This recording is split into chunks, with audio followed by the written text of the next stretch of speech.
Welcome everybody. So thank you for coming. Just a little note for people that are late, please try and get here on time. These guys are giving their time and it's precious, we've only got an hour. So we've got two seminars today. The first is from David Falzani, who is the CEO of Polaris Associates, and he does a lot of very high-level consultancy around the world, working with some amazing companies on some very big projects, as well as being a successful entrepreneur himself, certainly in the tech startup space. David is also part of the Hagen Green Institute, one of my colleagues, and guest lectures here on some of our MSc entrepreneurships. So David is going to talk to you for the next hour. Please, when you're listening, have a whole load of interesting questions lined up. Yeah, I hope you have a good hour, and I'll hand you over to David. Thank you. Thank you very much, Stephen. Good morning, everyone. Morning. So my name is David Falzani, and we're going to talk about business planning and research. This presentation has really been designed to help you develop your thinking. And I've assumed that you really are going to start a business. So the idea is to think about the commercial thinking behind that, but also as a bonus, I suppose, it really gives insights into the kind of question the judges will be considering. The kind of experiences they have and the thought processes they have are kind of reflected by this same process. So the questions they'll really be asking themselves are namely, will this business idea really make money? Have you gathered the evidence to actually, and the analysis to actually prove that? And then thirdly, are you able to convince someone that this is a viable business that's actually worth investing time and or money into? So that's the approach I've had. It's quite a diverse audience, so I'll cover some sort of basic principles and some more sort of advanced ones as well. I'll start really with background, and thank you, Steve, for your introduction. So essentially, I actually started my career working for what was then the third largest corporation in the world, IBM Corporation. Went on to work for News Corporation. Then I joined a Silicon Valley business, and we went from 200 employees to 2,500 employees in a little over 3 years. So explosive growth. We floated on the NASDAQ, did an IPO. Founders became quite wealthy. We bought businesses in the USA and other parts of the world. And it was just a tremendous journey to be part of. It was a really fun, interesting experience. So in the latter part of my career, I've really concentrated on entrepreneurial businesses, so high-growth business systems. That's the thing that I'm particularly interested in. So today, I've been either a director or a founder or, I suppose, a shareholder of over 15 entrepreneurial businesses. I've started or been involved in the early stage with 5 of my own businesses, raising about £4.5 million in VC, or venture capital, investment for those 5 businesses. I guess the largest round was about £1 million, the smallest was 50,000, so many, many rounds in USA, Italy and the UK. Biggest exit I had was about $9.5 million to a US industrial. I founded one of the first internet businesses in Italy in 1998 called Moda One-to-One. And we did men's apparel and men's clothing and suits. And I'm wearing for you today one of my now 18 or 19-year-old suits. And it's still going well, or jackets I should say. And the important thing is it still fits after that time, which we all know can be a challenge. And I'm currently a director of 3 entrepreneurial businesses. So as Steve said, I'm an honorary professor here at Nottingham, but my day job is very much involved with starting new companies and doing consulting work based around that as well. The rest of it, I think, is taken as read. So let's start with some kind of interesting questions. So what is good business planning? This is about business planning this morning. Well, for me, it's about this ability to anticipate what a client will be willing to purchase. Particularly for startup businesses, this is not a given. Is this a product that someone will actually be willing to be bothered to buy? And then if you've sorted that out, then planning how to supply that product or service profitably, on cost, and on time. And if you're able to do that, then I would say that is very effective business planning. But it's about the journey. It's encapsulated by the journey, not the destination. So a finished business plan is a perishable document or a perishable item. The moment you finish it, it starts to wither and go off and degrade. So it's very much about this process that you go through with the analysis and the kind of questions that you ask yourself. That's where the real value is.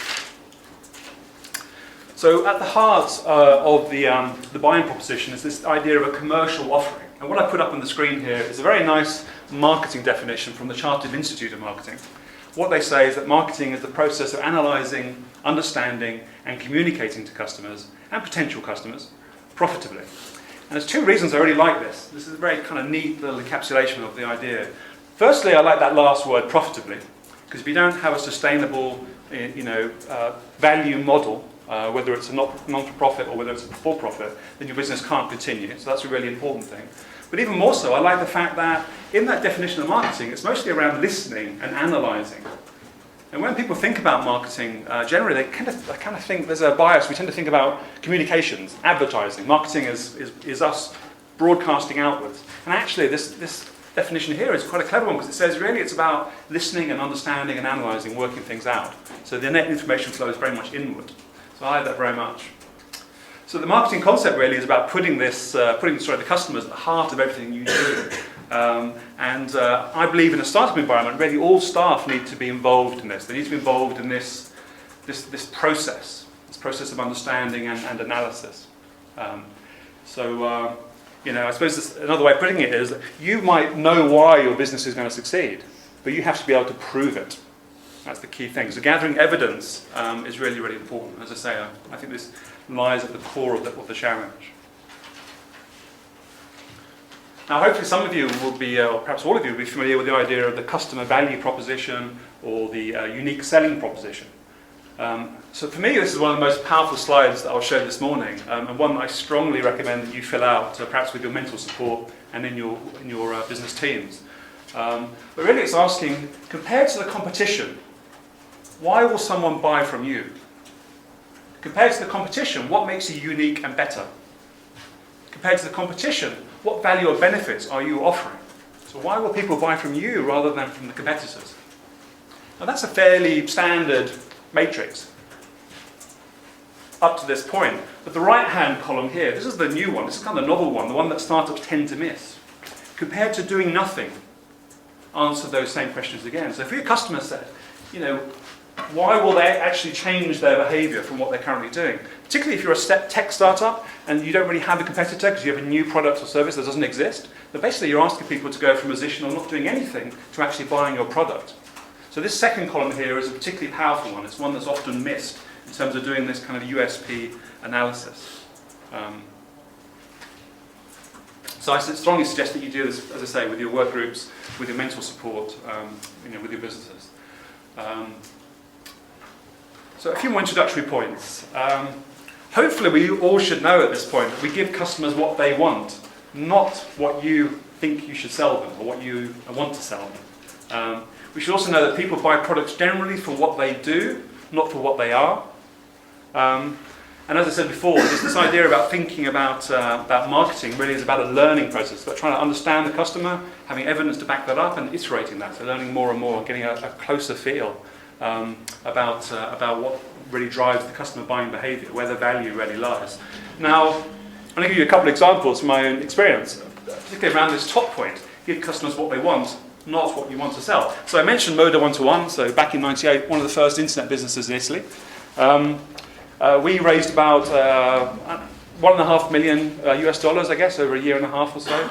And we did a really good job of executing that business plan. We had a really good website, we set up a supply chain, and we were doing high-end Italian-made men's fashion, but mostly suits, custom-made. We executed really, really well. However, our timing was awful. And we launched that business, and we had a great amount of accolades from the press. We had over 200 articles. The Wall Street Journal gave us a prize. We had no sales. We thought, well, there's something wrong with sales and marketing. More promotions required. So we did some more promotion, and still no sales. And eventually, we worked out that basically we'd failed this first point here. We had invented this business and this new supply chain and this new way of buying apparel. And back then in '98, the internet was a very new thing, even in the USA, even in the UK. People basically weren't buying suits anymore. Everyone wanted to dress like Steve Jobs, which meant, a polo shirt and jeans or chinos. It was just really bad timing. So we'd have failed. And it sounds obvious in hindsight, but when you're stuck in that business and you're trying to do that analysis, you've got to try and convince yourselves and other people that you can actually satisfy this first point, that there is a real demand for buying your product in the way that you wish to supply it. Other examples of that failure. And incidentally, Moda 1-to-1 went on to become a B2B business rather than business to consumer. It wasn't a complete failure, and I'll refer back to it again in a few minutes. But another apparel company at the same time, in the late 90s, Boo.com, a UK internet-based apparel company, so doing clothing, fashion goods. Boo.com had £100 million invested in it, and it went bust without ever getting any real sales traction. And again, Boo.com failed this top point here. It wasn't giving customers what they wanted. It was trying to impose upon them an idea of what they wanted, but it didn't match with the market. Another example, even bigger one, I'm scaling up in terms of expensiveness of mistakes or failures. Webvan in the USA had $1 billion invested in it. $1 billion, doing basically grocery delivery to homes. And back then, that was a difficult model to bring about, and it failed. It ran out of cash, it wasn't profitable, it failed. Now today, you can buy suits online for 4 or 5 different companies, and you can get your groceries delivered by Asda, Tesco, Sainsbury's, Waitrose, Morrison's, whoever. But that's the shift, and that's the shift here about what the customers want and the way that they're willing to buy it. So it's just some examples there, hopefully, to highlight that sort of question. So I mentioned B2B earlier, didn't I, and B2C. In thinking about your businesses, should you be business to business or should you be business to consumer? So just in brief, just a quick contrast. So B2B, or business to business, is a much bigger market than B2C in terms of number of transactions. A good example is if we think about one motor car being sold at a dealership. That's one B2C transaction, isn't it? It's one car being sold to one consumer. But you think about all the B2B transactions that made up that vehicle. All the tyres, the washers, the grommets, the screws, the tyre, the plastic, the paint, every single element. Those are all B2B transactions. So probably 20,000 B2B transactions to make one car, which is only one B2C transaction. So B2B, very, very large in terms of transactions, but a much more complex decision-making process. So often in B2B, it's not unusual to have someone who's an initiator, who perhaps expresses an interest in your service, if you're selling B2B, then a decider, an influencer, a purchaser, a user, and finally a gatekeeper who has to sign the whole thing off. Think about that B2B chain. If you're selling B2B with your businesses, you need to think about, well, I need to persuade everyone in that chain that this is a good idea to buy this new product or new service. That's quite onerous. IBM call this multi-stage selling, and what they do is they'll go into a company and so in this case there might be 6 people in that chain, but it could be 12 or it could be 4. But they'll develop a separate value proposition for every different person in that chain, specific to them, so that when they go in parallel and do that, they basically, they can clear the pipeline and get the sale through. What that all means is that often you can have very long decision times with B2B. An example, so Moda One-to-One, we started B2C, we moved to B2B. So we took our internet platform, we said, well, let's offer this to the retailers in the USA and the manufacturing industry in Italy and elsewhere that were providing clothing. And they can make use of all our technology.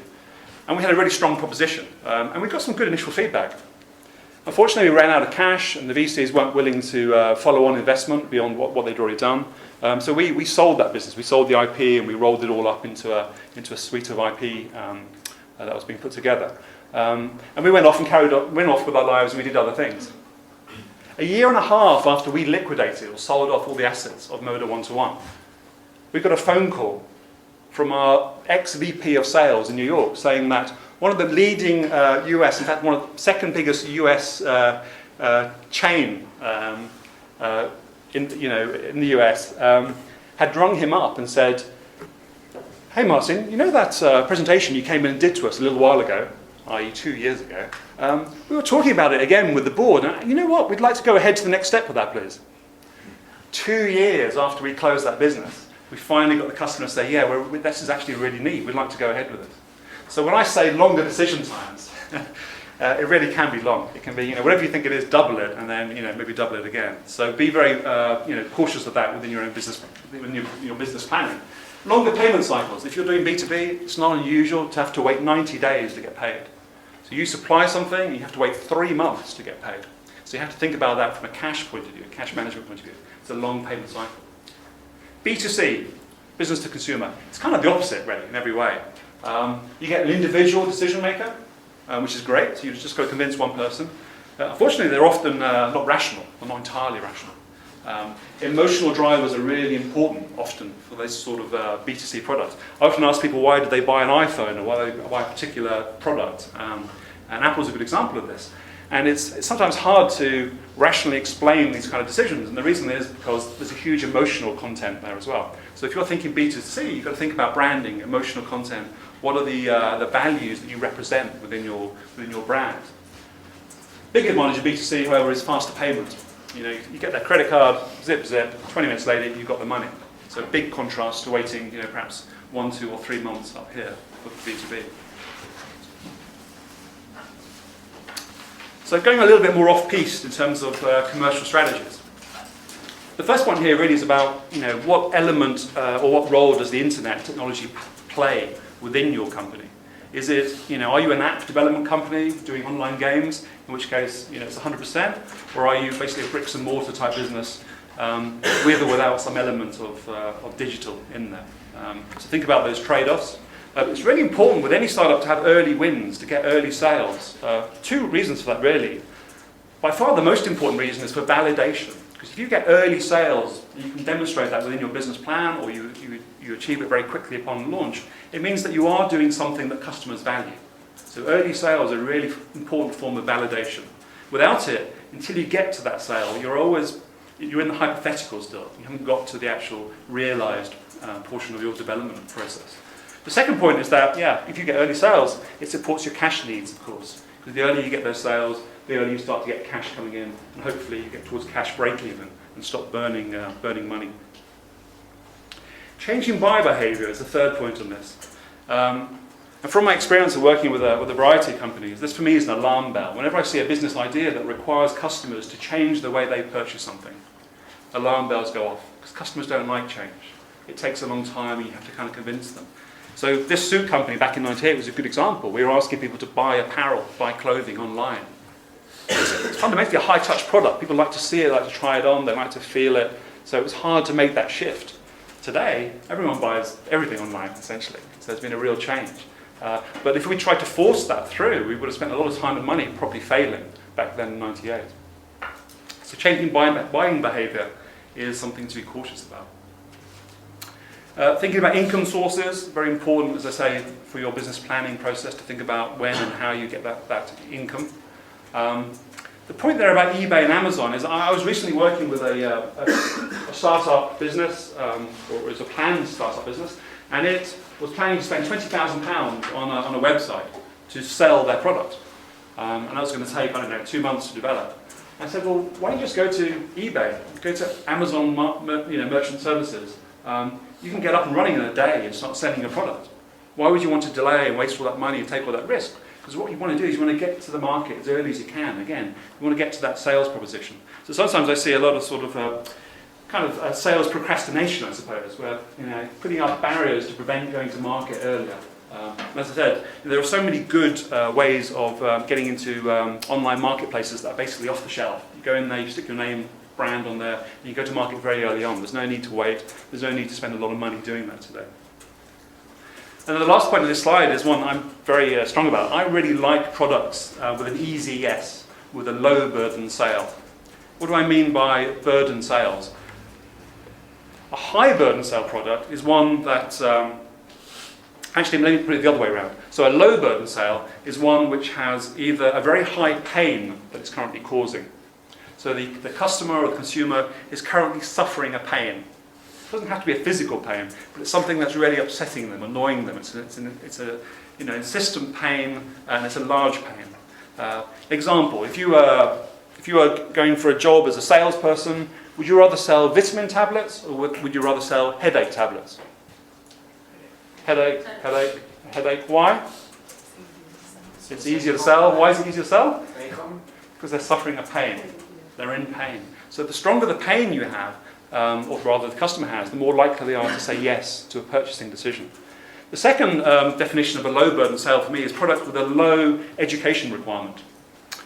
So education requirements, if you have to explain to the customer for days, weeks, months, years why it's a good idea for them to buy your product, that is A, very, very, very expensive in terms of money, and B, it takes a long time. And at the end of it, if they don't say yes often enough, and if they don't say yes and put an order that's large enough to supply you the cash, then basically you go out of business. So I like products with an easy yes. Basically, customers see it, they get it, they want it. So this idea about pain and this idea about education requirements are also really important. So ask yourself those questions in your plans. Another example is another example of a high burden sale. So getting people to switch bank accounts. How many people have seen adverts asking you to change your current account from your current provider to another provider? Yeah, there's lots of them continuously going on. I mean, this is really it's a difficult thing to do. There was a stat in the UK, it's probably still valid, that said the British are more likely to get divorced than change their bank account. So it's a really hard sell. Why would people want to change bank accounts? The problem is the pain isn't there, is it? All bank accounts are essentially the same. They all do the same purpose. They're all equally reliable. They all have the same features. They all cost you or don't cost you the same amount. So there is no pain there. So it's difficult to switch product. And there are plenty of other examples, but I'll move on. Let's talk a little bit more about some sort of back to basic principles, really. So the 4 Ps of marketing is a really important analysis framework, a strategic framework, which I hope you'll be using. I'll talk about that on the next slide. And then segmentation, targeting, positioning, fundamental steps of doing a market analysis.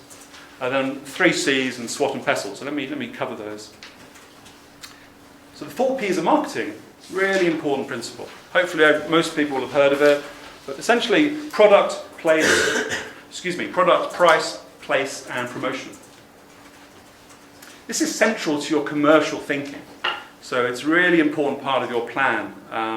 And it's about the value proposition, essentially.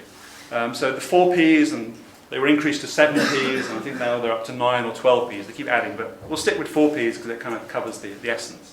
So product, price, place, and promotion. So product really is about all the definitional aspects of your product. What is it? Why is it better than the competitors? What are the USPs? The performance aspects?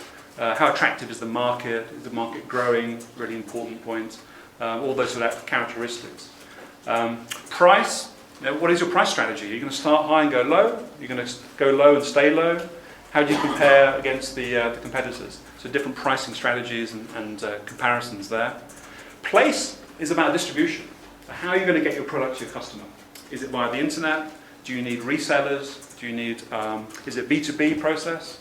It might be a consumer product, but do you need some channel that takes you to the consumer, or again, are you going direct? So all these kind of different aspects are within place. And then lastly, promotion, which is the one that people tend to think about, as always, when we talk about marketing.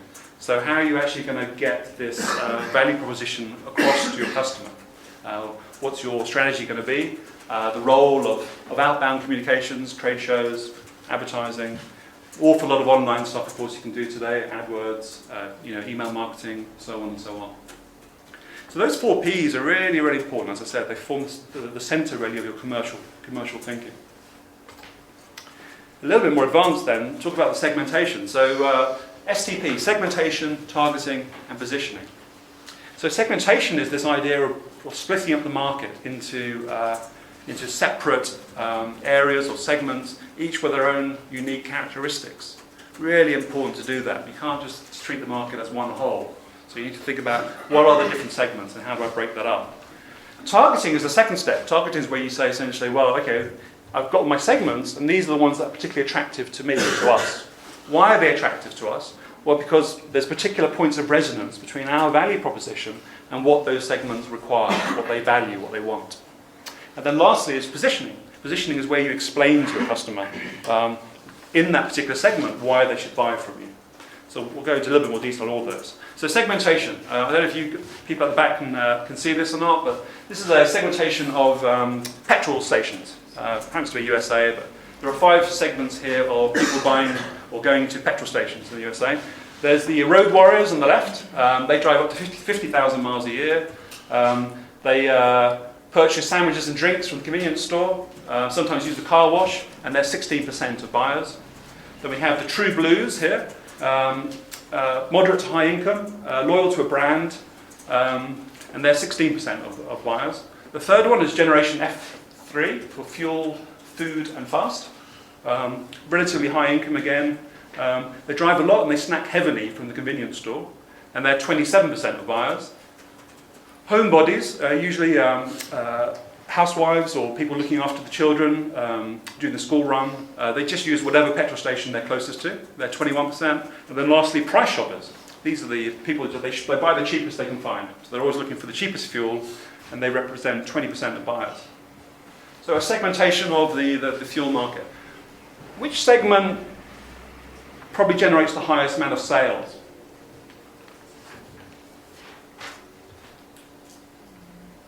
Okay. The biggest. So which of these segments is probably the biggest in terms of sales? Road warriors. Road warriors. Okay, so that's an interesting one. Road warriors. Anyone else? Generation of three. Yeah, I think it's probably one of these two. I think the road warriors, they probably buy an awful lot of fuel, don't they? Because they're doing up to 50,000 miles a year, by far the highest. But they're only 16% of buyers. Whereas they're free, they're 27% of buyers. So in terms of turnover, it's going to be one of those two, certainly. If you had a range of petrol stations and you wanted to target one of these sectors, particularly with your food offering, your sandwiches and your snacks, which segment would you target?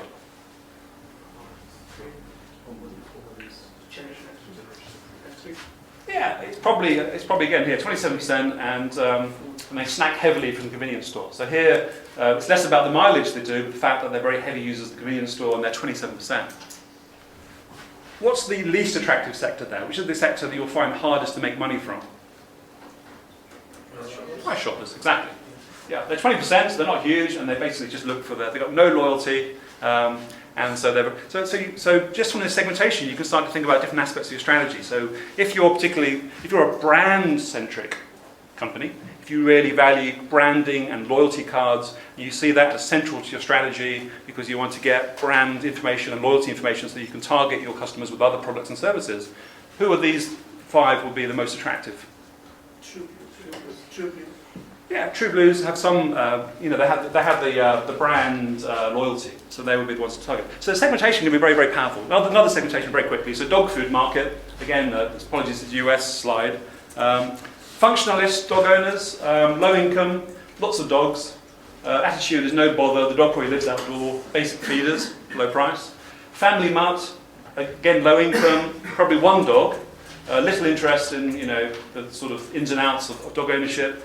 Buy lots of biscuits, lots of cans. Baby substitute segment. So high income. It's a real segment, I didn't make it up. Baby substitute. One small dog, I think we can probably picture what it looks like. Attitude attached, it's a baby substitute. Dog is very fragile. Feeding behaviour, soft, moist, high priced food. And then lastly, nutritionist. So again, high income. May have several dogs, but high attachment, very important to give the dog the right type of food. So what's the most attractive sector? We don't have size, we don't have some sizing here, but what's the most attractive? What's the highest margin sector here? Highest margin. Nutritionist is volume. Yeah, it's going to be one of these two here, isn't it? Maybe substitute and nutritionist. If you were doing a lot of emotional-led advertising and branding, if it was really about looking after your dog to its best, luxury product. If you had a luxury dog product, who would you target? Baby substitute. Baby substitute, yeah, absolutely. So again, the segmentation, this is very top level and not particularly detailed, but you can see instantly how those sort of segmentations work. So a segment should be measurable, it should be distinct, it should be quantifiable. It's really about a rifle view. It's a very, very, it's a very narrow beam. You're really focusing very much on that particular part of the market. Not shotgun, it's not scattergun, it's very much focused. And the idea is once you've got each of those segments, each segment gets its own version of the 4 Ps. So each segment gets its own value proposition designed for it, if you're going to target that segment. But you're trying to develop the proposition for each of those segments. And once you've done that, then you can say, well, which one of those is actually good for us? Which one has a good resonance, a good match to what we're good at, or what we believe we're good at? And that's the targeting stage. Then lastly, it's about positioning. And positioning is, in some respects, it's more about internal exercise, really, but it's about sacrifice. It's about admitting that you can't be the cheapest and the best. You can't be everything to everyone. You have to give stuff away. If you're saying you're the cheapest and the best, then again, alarm bells go off, because generally businesses aren't. They tend to be good at a certain thing, but that's a trade-off for something else. So the positioning statement is to the target segment, our whatever it is whatever it is, that is different to something else. So an example for this might be, everyone knows Norton 360? Yeah. So Norton 360 might be to PC owners, our Norton antivirus product is the most popular in the world and gives 360-degree protection. So Norton 360, so we set our target segment, home PC users, what it is, what it is in terms of the value added, so most popular in the world, and how it's different because it does the 360-degree thing. So that's the point of difference to other antivirus products. So in this positioning statement, you capture the essence of what it is, why you're valuable, and why you're different to everyone else.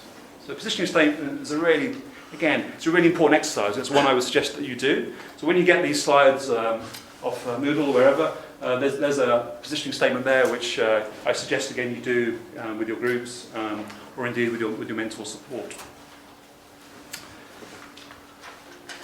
Going off piste a little bit more, this is a more advanced concept, particularly for consumer products but also with B2B. It's about brand value. So what I have on the screen here is a three-sided map. So we're looking down, if you like, onto a field with three corners. And in the corners we have emotional, we have functional, and we have economic. So economic means in this case low price. So this is the cost leader, so just low priced brands. Functional is it does what it says on the tin, and emotional is about adding emotional value. So I'll give some examples. So economic would be like the low price airlines, the low price supermarkets. They're basically predicated their brands on giving very, very good value. We're the cheapest in the market. Functional would be maybe Microsoft. Functional brands primarily provide tangible benefits. It does what it says on the tin, it works, but no one particularly loves those brands necessarily. But the emotional brand is an interesting one. That's where you'll find Apple, most luxury goods would be in that emotional corner. So when you think about your product or service, particularly as I said, if it's B2C, if it's a consumer product, you could place yourself on this map where you want to be and where your competitors are. And then think again about points of difference. Because emotional value is tremendously important for consumers. So this is a way of analysing and assessing your emotional positioning with respect to other brands and other products out there. So why do people buy emotional brands, for example? So I believe that emotional brands make people feel good about themselves. So people buy Montblanc pens or they buy Apple computers fundamentally because it makes them feel good about themselves. It adds value to their life from an emotional perspective. People buy functional brands because they do something useful. And they buy economic brands because they care about price, they're price conscious, or they want very, very good value. So, quick question, which is the most profitable corner to be in? Or functional, emotional? Okay, which is the least profitable corner to be in? Economic. It's hard to survive here for a long time. Some people do it, but even when you think about EasyJet and Ryanair, they put very stark branding, haven't they? Fluorescent yellow, bright orange, and what they're trying to do is they're trying to bring some emotional attachment, some branding and some identity into that. It's very hard to survive here just on being the cheapest. You have to make that your core resolution. Everything we do will be to be the cheapest. We will cut cost savagely everywhere. This is Walmart, very, very, very dedicated to stripping out cost. But it's tough. It's a tough corner. Maybe I'm going to use this screen. Let me write a number down. See if anyone can guess what it is in dollars.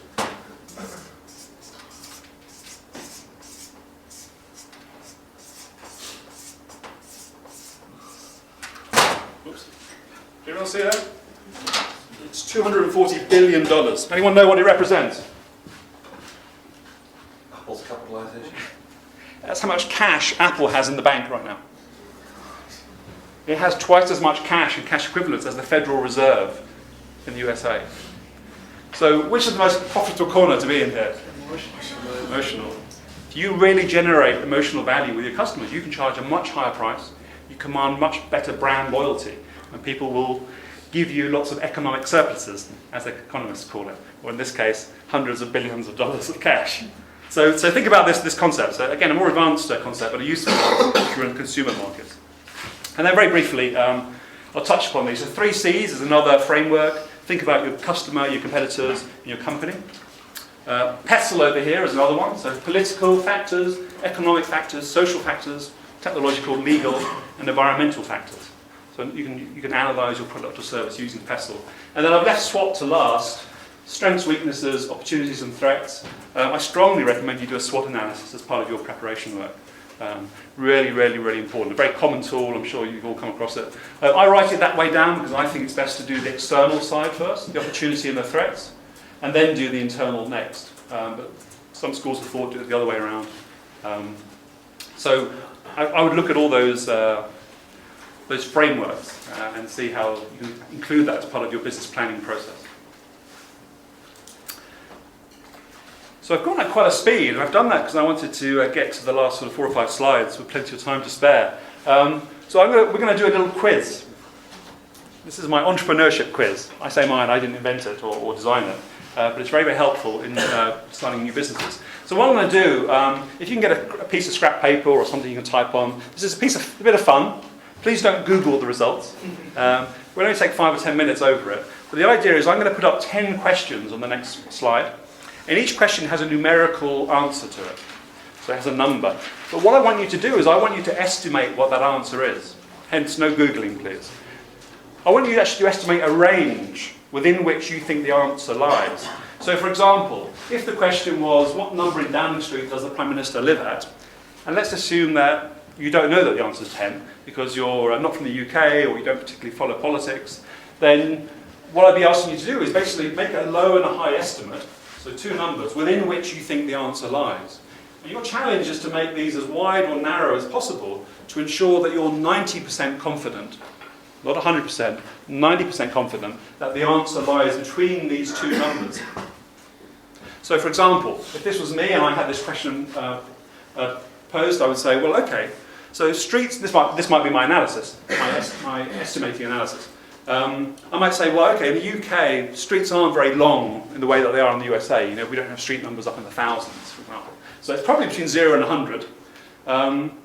And I've driven past Downing Street, and it's quite a short road, isn't it? London's quite small and tight, so it's probably not bigger than, say, 30 or so. So it's between 0 and 30. Now, from a security point of view, it's probably in the middle of the street, isn't it? Away from the ends, because it's going to be more secure for the Prime Minister. So it's probably, you know, I'm sort of 90%, I'm going between 8 and 14, maybe. So you see that process of making estimations and basically narrowing or widening that field until I'm 90% certain that the answer lies between those 2 numbers. And if you get this right at the end of it, when I give you the answers, you should have, expected number theory says 90% times 10, you should have 9 correct answers and 1 randomly allocated incorrect answers if you get it right. Okay? So everyone got something they can scribble on. So we're looking for 2 answers to each of these questions, please. Can everyone read them at the back there? Feel free to come forward if you can't.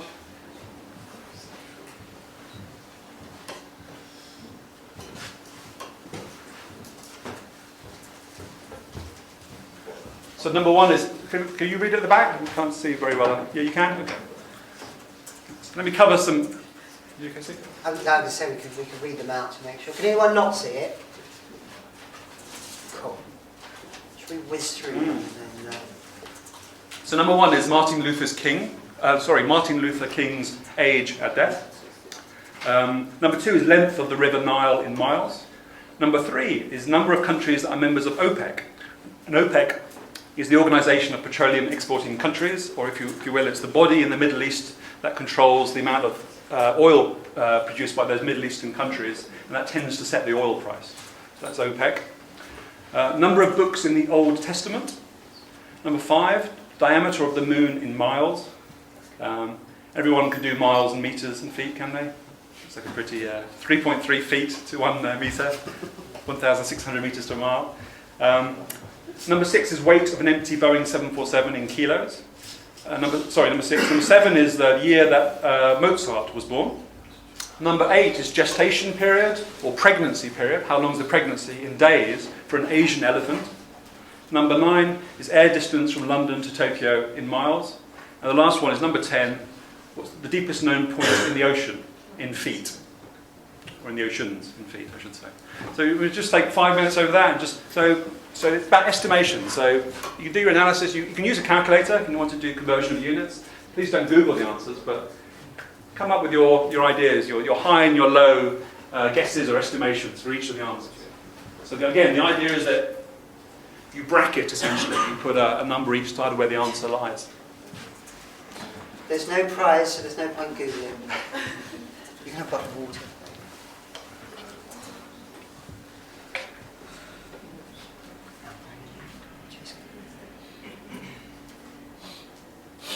Any questions, just raise your arm, please.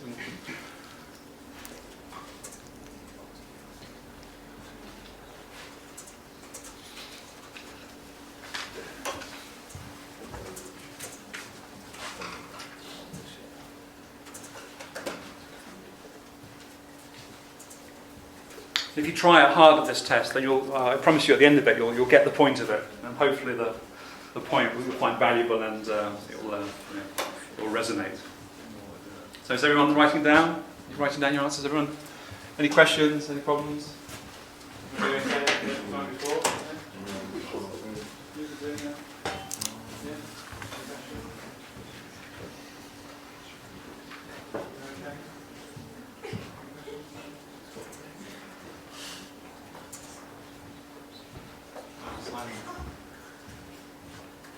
Here's the scribbling of nibs on paper. Okay, just another couple of minutes then, please. I'll give you the answers.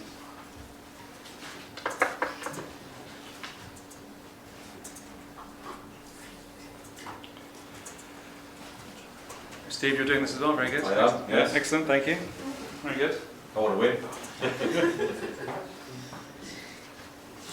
Is other Steve doing it? I don't know. Steve, have you done this before? Or you, Robert's struggling there with feet. Yeah, I'm fine.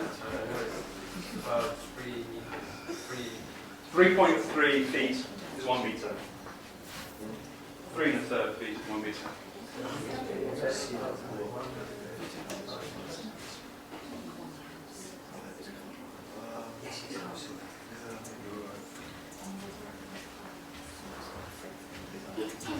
Anyone like another minute? 5.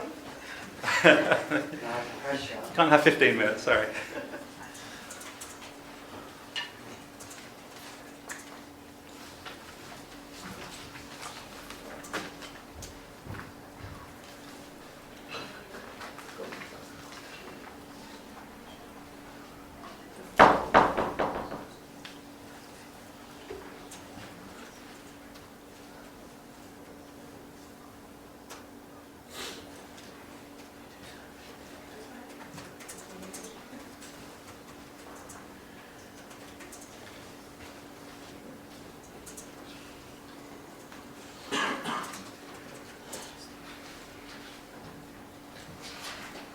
I actually came across this test when I was studying for my MBA at Wharton School, and I came across it again at Kellogg at Northwestern University. It's an interesting test, an interesting quiz. Tricky, it's difficult. Okay, anyone need more time? 1 minute? Okay, 1 minute, 60 seconds. Okay. You're very generous. I'm generous. I started with 10 for beginner. You should tell it for kids.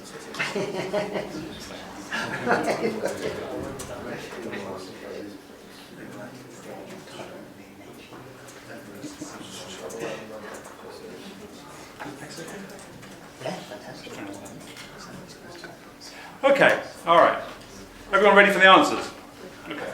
The answer is number 1. MLK, or Martin Luther King, when he died, he was 39 years old. So if 39 was in between your two answers, then that's a tick. You got it correct. Number 2, length of the River Nile in miles, 4,258. 4258. Number 3, a number of countries that are members of OPEC. Currently it's 12. Number 4, number of books in the Old Testament. It's 39. 39. Number 5, diameter of the moon, 2,160 miles. 2160. Number 6, weight of an empty 747 in kilos, 177,000. So 177 and 3 zeros. Number 7, year that Mozart was born was 1756. 1756. Some groans and some cheers coming out here. Number 8, gestation or pregnancy period of an Asian elephant in days. This is my favourite one. 645 days. 645. You think about carrying that weight around. That's just amazing. Number 9, so London to Tokyo in miles, 5,960. 5960. And then the last one, deepest known point in the oceans, of course, is the Mariana Trench. It's 36,000 feet. 36 and 3 zeros. 36,000. So if you count up how many you got right, please, and we'll just do a quick show of hands. Honestly, No cheating, please. So who got 10 right? That's good. You weren't supposed to get 10. Remember, you were aiming for 9. So who got 9 right? Ah, a couple of good. Good. Okay, very good. 8. you did as well. 7. 6. Very well done. 5. 4. And 3 and below. So I've done this quiz with PhDs, postdoctorals, MBAs, executive MBAs, executive SME owners, BScs, undergraduates. You mentioned it, we've done it. The average in at least 3 countries, the average is about 3 correct answers. Now let's just reflect on what we were asked to do here. We were asked to set our own confidence limits. We could choose any numbers. I mean, obviously you wouldn't want to do 0 and infinity to everything. Have a sensible go. But we wanted to do 90% confidence limits. So we had complete control over how wide we made that margin in order to get the answer right 90% of the time. So why did we fail? Why is the average 3, not 9, which is what we intended? 2 really important lessons. The first lesson is that we, human beings, are really bad at making estimates. We're really bad at making judgments. We're really bad. We just don't have the hardware for it. It's not the way we evolved. We're bad at making judgments and estimates. That's the first point. Second point is not only are we really bad at making estimates, but we think we're really good at it. So this is a dangerous, explosive combination, isn't it? So this test is all about what I call cognitive bias, or what's known as cognitive bias. It's about our ability to overestimate how right we are. And it's a fundamental point in entrepreneurship. Why? Because in entrepreneurship, when we start businesses, how do we know whether a customer will buy this product or service? How do we know how big the market is if it's a new product? So what do we do when we write our business plan and we face that uncertainty? What do? Make it as wide as possible. We make guesses, we make estimates, we use our judgment. And the learning lesson from this, it's a fundamental lesson in startups, is don't trust your judgment, don't trust your estimates, trust data, carry out experiments, carry out tests in the market as soon as you can. Do analysis as much as possible, but just be aware very much of this cognitive bias. This feature that we tend to overestimate our own abilities and our own certainty. So I hope you enjoyed that. And I call it my entrepreneurship quiz, and I think it's a really important one. So I've got a few more slides to go through. And I'm throwing a lot of information at you, and the idea really is to explain these different constructs, these different frameworks, so that you can then look at the slides afterwards and choose the ones that you think are most valuable to yourself. So I've just got a few more to do. First point really is about importance of research, and I've said research and data is really, really important because we can't necessarily judge our own, so we can't trust our own judgment. So, there's just a huge, amount of different places we can go for data. Nottingham has some great online resources for doing search, for looking for market reports and analysis. eBay is a really good market research tool. You can go out there and see what people are searching on. You can even go as far as to start to launch a product in eBay and see what kind of interest rates you get, what kind of click-through rates you get. Similarly, Google AdWords. You sign up for an account for free of charge, and then you can see what people are searching for. So if you think there's a strong demand for your product, you go into AdWords, put in your key phrases associated with a product, and see, are people actually out there actively searching on those phrases, looking for that product? So it's a really good way of doing market research that perhaps doesn't exist in more traditional reports. Then, of course, you've got things like SurveyMonkey for doing questionnaires and doing sort of assessments.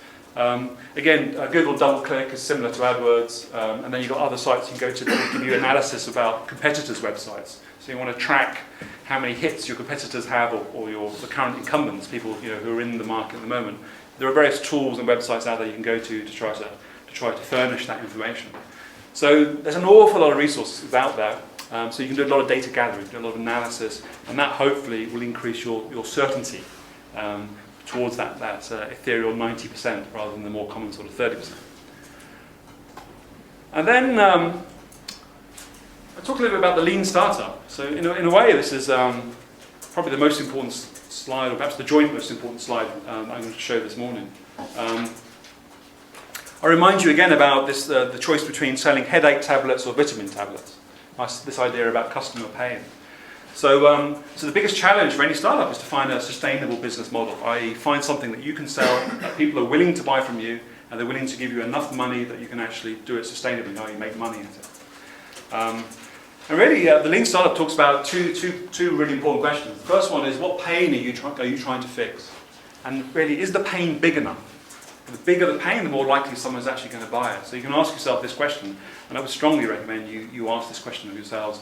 Is the pain that the customer's feeling strong enough that they're going to buy my product or buy my service? Because 9 out of 10 times it won't be. So you can really think about that pain aspect.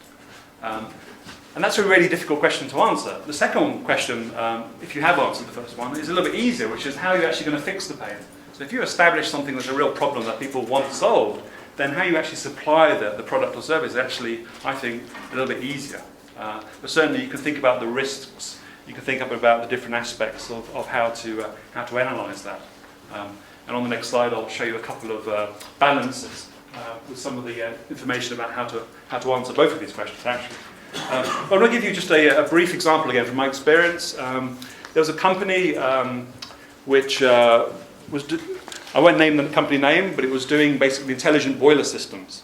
So this was the startup business. I actually came in and kind of worked with them for a few months. And what they did, they had a really clever technology. They basically went in to hospitals, care homes, universities, any big spaces that needed to be heated. And they had a very intelligent box with an algorithm in it, and it would take control of the gas or the oil boiler that would burn the fuel in order to heat up that space.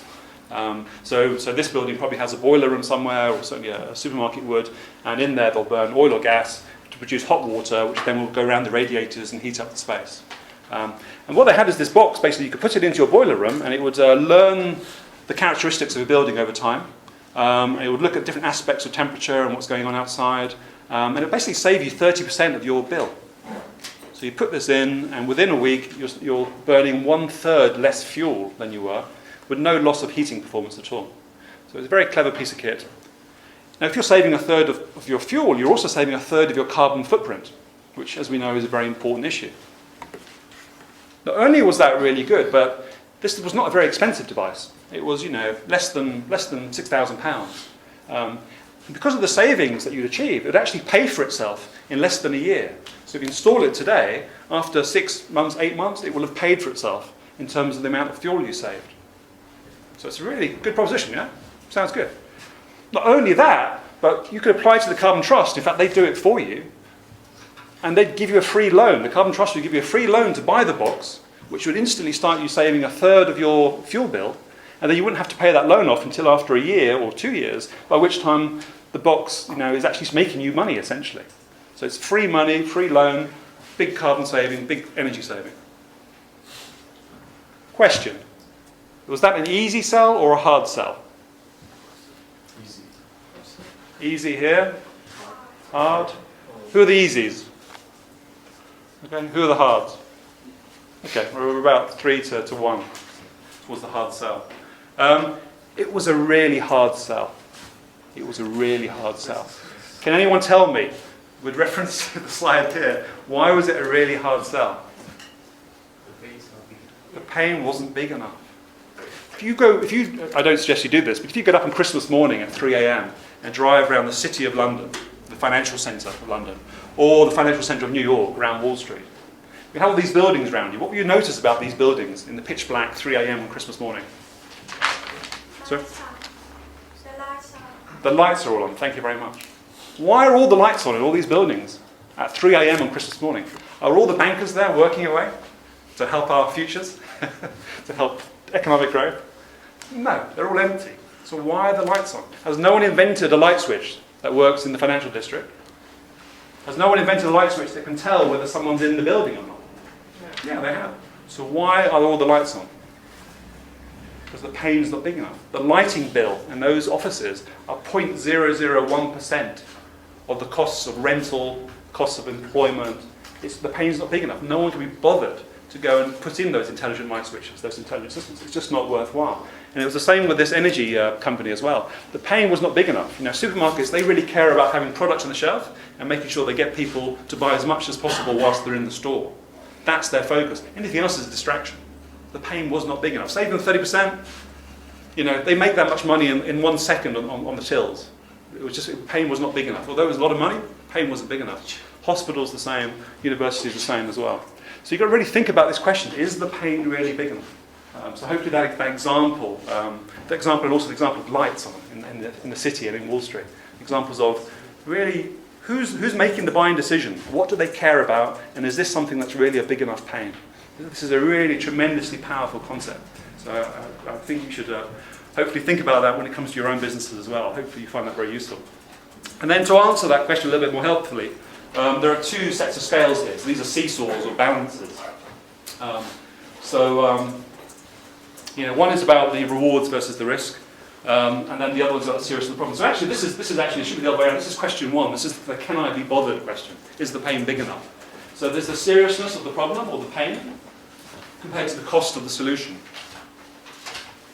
So the seriousness of the problem in terms of can I be bothered?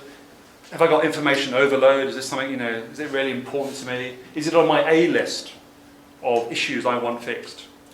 Because if the pain is big, it'll be on their A list. This is stuff we want to absolutely fix. If it's on their B list or C list, it's kind of hard to get them to get around to thinking about that. And then the cost of the solution is not necessarily financial cost, it's effort, it's time, it's emotional cost, loyalty to an existing solution, it's distraction, it's all those things. And then the second question about how you deliver it is really this thing here. It's about rewards. So what's in it for them in terms of savings, the USPs of your product, so the unique selling proposition you have, compared to the risk. And again, when they think about risk, it's risk of failure, risk of the cost, risk of embarrassment. If you're selling to an organization, you know, the risk of that person, if this doesn't work out, they might not lose their own money, but they might lose a bit of their reputation. So that's a form of risk that people, you know, in their cognitive process they think about. Risk of losing kudos. So this is really for question 1, and this is kind of for question 2 on the previous slide. So 1 and 2 here. So have a think about this when you look at the slides, and I suggest that you look at that as being another framework to try to pull apart this problem. But will people actually buy it? And then finally, my risk slide. You know, how do people perceive risk? You know, if you've got a nuclear power station or a very large, you know, multi-billion-pound facility, the risk profile is different to a tube of toothpaste, right? So the high product value, the consequences of a negative experience. So again, if you're buying parts for an airliner, the consequences of failure are very different to, again, you know, toothpaste or a product that doesn't have a particularly serious consequence of something going wrong. Lack of knowledge about a product. Novelty can be a real problem as well. So these are all ways that customers perceive risk. Now, how do they handle that risk? Well, they defer the decision. They say, well, come back and talk to me next year. They might not tell you that. They might say, well, you know, we don't have budget right now. We really love it, but come back next year. They're kind of lying to you. What they're really doing, they're deferring a decision. They're using a risk management technique of just putting you off for another year. They're kind of interested, maybe. They're kind of, well, we'll see if anyone else buys it. We'll put it off for a year. They won't necessarily tell you that. That's what they'll do. They'll use multiple suppliers. I had this problem with an advanced composites business that was trying to sell to a big oil company. And the oil company said, we only buy products that we can get from at least 2 sources. Our problem was we were a brand new technology. No one else in the world was doing what we did. So we couldn't sell to that oil company because we didn't have any competitors, if you will. So that can be being very novel and being very advanced can sometimes be an actual problem from a risk point of view.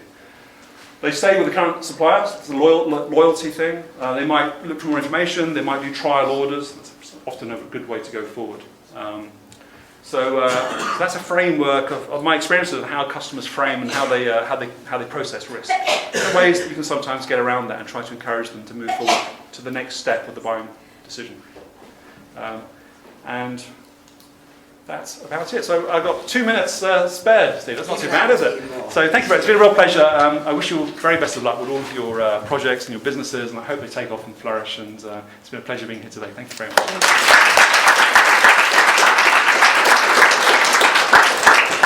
So, thank you to David. Before you all rush off, Mr. Kunzman, thank you. If any questions, please. There's a lot of information there. I asked you to think of questions. I hope you've got a couple. Yes. So, I think with the earlier part where we mentioned about segmentation, it was primarily seen more on a B2C front. What about on a B2B front? your take on that? So the question was about segmentation, and the two examples I put up were on B2C, they were consumer products, so petrol stations and dog food. I mean, exactly the same, basically, exactly the same principles. You can segment your market into what are they buying, what's their buying behaviour, how big are they, or how, what percentage of the population or of the market they represent. So you use exactly the same technique to do a B2B segmentation as you do a B2C. The emotional content part of that is probably less important in B2B than B2C, but everything else is equally valid in terms of buying behaviours, what they tend to prefer, what they're driven by, their buying process and their sort of decision-making process. So you can use exactly the same technique essentially. Okay. Question? Yes. And how would you recommend to change customers' buying behavior? Okay, so the question is, how would I recommend And changing? how long will it take? How do I recommend changing buying processes of customers, and how long will it take? So I think I try to say that alarm bells go off whenever I see a business that requires people to change their buying behaviour. So my short answer is I wouldn't. Wherever possible, I would not try to change people's buying behaviour because it's a very tough thing to do. However, it could be that there's a really important reason why you need to do that. It could be that the outcome is a particularly valuable one. In which case, in order to do it, you really need to focus on the value proposition, convincing them of why it's a valuable thing to do, and then, and this is probably more important, finding out where the blockages are. So what are the roadblocks to prevent them from changing their behaviour? And that will require a lot of interaction with the customer to really understand in their thought process or in their buying process, what is it that's preventing them from swapping to that new type of buying behaviour. In terms of how long does it take, well, my example was 2 years. It took them to make a decision, which to us was very clear that we had a very strong value proposition. So I don't think there is any answer. Unfortunately, the reality is it probably takes longer than you think it does. It tends to be the sort of the result. Trishna, I was just going to ask, obviously there's so many different marketing strategies, and each one takes a lot of research, and often when you go through all of them, you sort of run out of time. So if you had to pick your favorite or the most effective one, and you were only allowed to pick one, what would you choose? Okay, so what would be the most effective marketing strategy if I had to choose just one? I think it kind of depends on the product group and the category and what the challenge is. I suppose I like to get direct communication with the customer as soon as possible. So if you have a choice of doing something maybe by the internet, something by email, or something via telephone or via face-to-face, I like to get to face-to-face or telephone as early as possible. Even if that means bringing on maybe a telemarketing agency. And they might not sell anything, but if it's a good agency, they'll be very good at listening, and the information they'll bring back, talking to 20 clients, or 50 clients, or 100 clients, will be invaluable in understanding what's going on in the market. So I don't think there is any particular favourite, other than, for me, this principle of really getting a high-quality interface with your customer, and so that you can not start talking to them, but you can start listening. So you can ask open questions and understand what they're actually thinking, what they need. So anything that does that, I would put on my A list. Anything that opens up that forum of conversation, asks them open questions, and then listens very carefully to the answer. Anything that does that, for me, is a very high value-add activity. So I put that aside. Good question. Thank you. Becca? Okay, my question is kind of related to what you just said. You said early sales are really important as well. Yeah. But if you can't get early sales because you have, for example, a hard-selling product, could you use like free trials from companies as like testimonials or market validation as well? Yeah, so the question really is, early sales are important, but what happens if you can't get early sales? And let me put out a different example to the one you use, rather than being difficult to sell, but perhaps you can't sell anything because you need to do a lot of, you need to invest a lot of money in tooling or in manufacturing, or like you can't launch a car until you build the factory sort of thing. So what I would do is I say that if you can't get early sales, then you need to get as close to the sale as possible. So you can use a proxy or a parallel or a simulation of the sale. So perhaps you can do a virtual release of your product. So maybe it's a car, so you haven't built the car, but you can get close to doing like a virtual showroom and sell a virtual version of that car online, and maybe other cars, and then see what people prefer within that environment. So basically the principle is as close as you can get to a real sale, the more vested you can get them, and the more that you can make them actually react and get some sort of response from interacting with whatever it is you put in front of them, the closer you're getting to that real purchase decision. So simulating that essentially. One second. First. So I'm working with quite a technical group, and at the moment I'd say that they're quite product focused. Have you got any experience of work with a similar group and trying to drive them to become customer focused, and any tactics that you found effective? Yeah, I mean, it's one of those perpetual sort of, it's kind of a book to stay, particularly with technical people, with scientists or engineers. They tend to talk features rather than benefits. The feature is, I'll use the car example, so having a faster car is a feature, it's not a benefit. Getting to your destination faster, that's a benefit. So I would try to encourage them to think about benefits. So every time they come up with a feature list, or they come up with a list of features about why their product or service is so great, why within the team it's so great, I would say, okay, then that translates all into benefits, into market language, into customer language, as to what customer really benefits. So having another example, another car example might be, well, another phone example. If you have a phone that it has a very attractive colour and outer case, that's a feature. The benefit is it has a prestigious look that adds emotional value to the customer. So try to do that translation as much as possible, and hopefully they'll understand the switch, and maybe that will make it easier for you to think about the customer aspect. So does that answer the question? You mentioned earlier that business to business market is a lot bigger than business to customer. In number of transactions. Yeah, number of transactions. Having started a business to business entrepreneur kind of thing, I found it's just impossible to access people you need in businesses as a startup, especially with the history of transactions you have, and to then take you seriously, especially at our age. What would, if any advice, what would you give in terms of trying to access those people? You said IBM kind of produced their own slideshow of each person, but you don't even know who's in the business, you don't even know what their email address is. Okay, so a really good question here about B2B selling. What happens when you do a B2B sale and you really struggle to get any kind of interaction with the customer? They won't accept your calls, they won't really give you any information, they're kind of invisible behind the fortress of the company. I think the answer is twofold. One is, the stronger you have that pain-led proposition, so the more valuable it is what you're doing, the more likely they are to almost come to you. So if you can develop a really strong value proposition that really fixes a severe pain, then it's much, much easier for you to do that selling, to do that communication. Because as soon as they get a whiff of, wow, this is something we really need, they'll come and batter down your front door to say, tell us more about it. So that's the first point. It's about your value proposition and your product or service design. How do you make something that really, what is that pain that you can really kind of solve? Second aspect is, if you've got your product or service already, it's about focusing on the individual elements of that chain and doing research and trying to get, I suppose I think of it as a early adopter. So try to find customers who will almost become your partners in bringing this to market. So people who, rather than going to people and saying, look, this is a transaction, I'm going to give you this, you're going to give me money, you've got to try and find people who are a bit softer. People who say, okay, I get your story, I kind of want to help you. I mean, I'm still a professional, I need to buy something that's good for my business, but I kind of want to help you, so I'm going to do you a little bit softer, do you some favours, help you understand how we purchase, about how it might add value within our business, maybe introduce you to other people who could become champions for your product or service. Or perhaps they themselves can be persuaded to become a champion for you, so they become your ambassador within their organisation. How do you do all that? You can leverage the emotional side of things again. So if you're in Nottingham, if you're a Nottingham-based business, would you start with a business in Iceland, a business in Scotland, in London, or in Nottingham? You start with a business in Nottingham, wouldn't you? Because you say, look, I'm attached to the University of Nottingham, or I've come through, University of Nottingham. You might come across someone who also went to Nottingham University, who might have an emotional tie to that. And basically, you're looking for reasons for people to treat you differently. So you're trying to play those emotional aspects, trying to find someone who's going to be your critical friend and possibly your champion within that organisation, or maybe help you hypothesise about another organisation. But again, their insights will help you work out how to penetrate that. So look for reasons why they should help you rather than help all the other customers or other suppliers rather that are trying to come to them. Does that make sense? Okay. One more question, anyone? Elnis.